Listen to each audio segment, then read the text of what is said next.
warahmatullahi wabarakatuh. Baik, di sini saya akan membahas dan menjelaskan tentang keuangan syariah yang berbasis bagi hasil. Namun sebelum itu, izinkan saya memperkenalkan diri terlebih dahulu.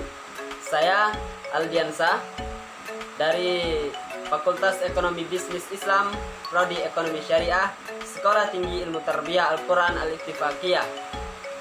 Baiklah, di sini saya akan membahas dan menjelaskan tentang mekanisme keuangan syariah berbasis bagi hasil.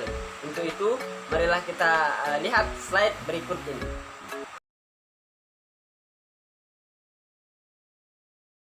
Sudah dilihat tadi.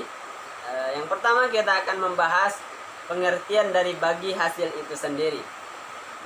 Sistem bagi hasil merupakan sistem di mana dilakukannya perjanjian atau ikatan bersama di dalam melakukan kegiatan usaha. Di dalam usaha tersebut diperjanjikan adanya pembagian hasil atas keuntungan yang akan didapat antara kedua belah pihak ataupun lebih. Mekanisme perhitungan bagi hasil yang diterapkan di dalam perbankan syariah terdiri dari dua sistem.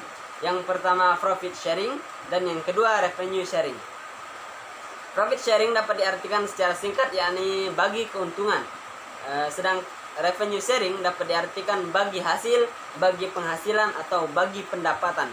Jadi mau untung ataupun rugi tetap dibagi sama rata. Adapun prinsip-prinsip bagi hasil dalam perbankan syariah dapat dilakukan dalam 4 akad. Yang pertama al-musyarakah, kemudian al-mudharabah, al-musaqah dan al-muzara'ah. Adapun demikian, yang sering dipakai yakni adalah al-mudharabah dan al-musyarakah.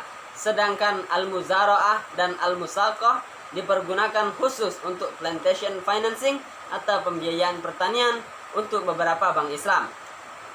Baiklah, marilah kita bahas satu persatu dari akad-akad tersebut. Namun sebelum itu, marilah kita lihat slide berikut ini.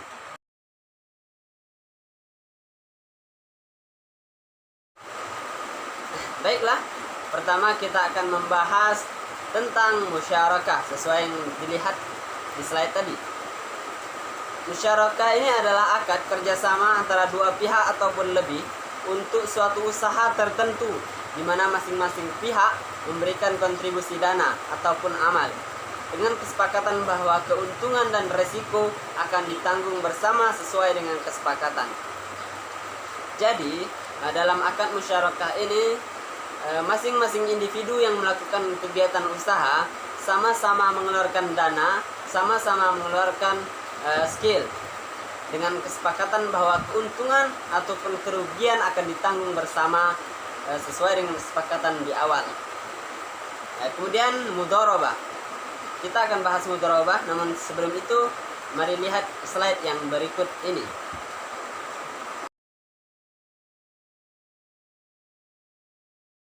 Baik, lanjut ke pembahasan selanjutnya yakni mudharabah. Apa itu mudharabah? Mudharabah adalah suatu pernyataan yang mengandung pengertian bahwa seorang memberi modal niaga kepada orang lain agar modal itu diniagakan atau diusahakan dengan perjanjian keuntungannya dibagi antara dua belah pihak sesuai perjanjian di awal tadi. Sedang kerugian ditanggung oleh pemilik modal selama bukan kelalaian dari si pengelola. Jika dari kelalaian si pengelola, maka pengelolalah yang bertanggung jawab. Dalam praktiknya, mudharabah dibagi menjadi dua. Yang pertama mudharabah mutlaqah dan mudharabah muqayyadah. Mudharabah mutlaqah yakni kerjasama antara pihak pertama dan pihak lain yang tidak dibatasi oleh waktu atau luas, atau secara mudah dapat diterjemahkan bahwa kerjasama ini terserah si pengelola untuk mengusahakan dana tersebut. Sedang mudharabah muqayyadah kebalikan dari mutlaqah, yakni dibatasi oleh waktu atau ditentukan oleh si pengeluar dana. Baiklah, lanjut kita bahas tentang muzara'ah dan musaqah.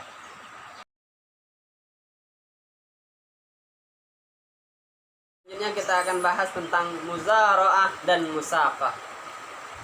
Pada dasarnya kedua akad ini sama, yakni tentang pertanian, namun berbeda sedikit dalam hal pengertian.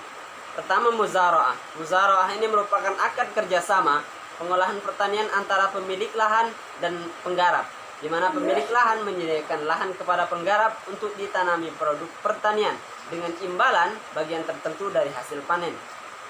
Jadi dapat disimpulkan bahwa pemilik lahan dalam hal ini menyediakan lahan, benih, dan pupuk atau semacamnya, sedang penggarap hanya menyediakan keahlian.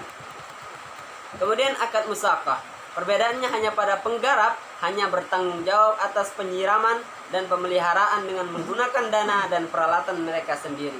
Imbalan tetap diperoleh dari persentase hasil panen pertanian. Oke, selanjutnya kita akan bahas tentang prosedur bagi hasil dan bagaimana sistem perhitungan bagi hasil itu sendiri.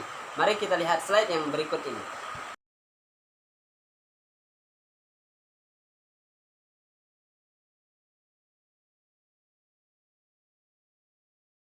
Baik, sudah dilihat tadi tentang prosedur bagi hasil dan sistem perhitungan bagi hasil. Kita akan bahas sekilas. Prosedur bagi hasil bisa dibaca tadi di slide. Ini membutuhkan data usaha, kemampuan angsuran, dan lain sebagainya. Sedang perhitungan sistem bagi hasil ada 2 langkah. Yang pertama, menentukan prinsip perhitungan bagi hasil. Prinsip tersebut ada 2 seperti yang kita bahas di awal, yakni profit sharing dan revenue sharing.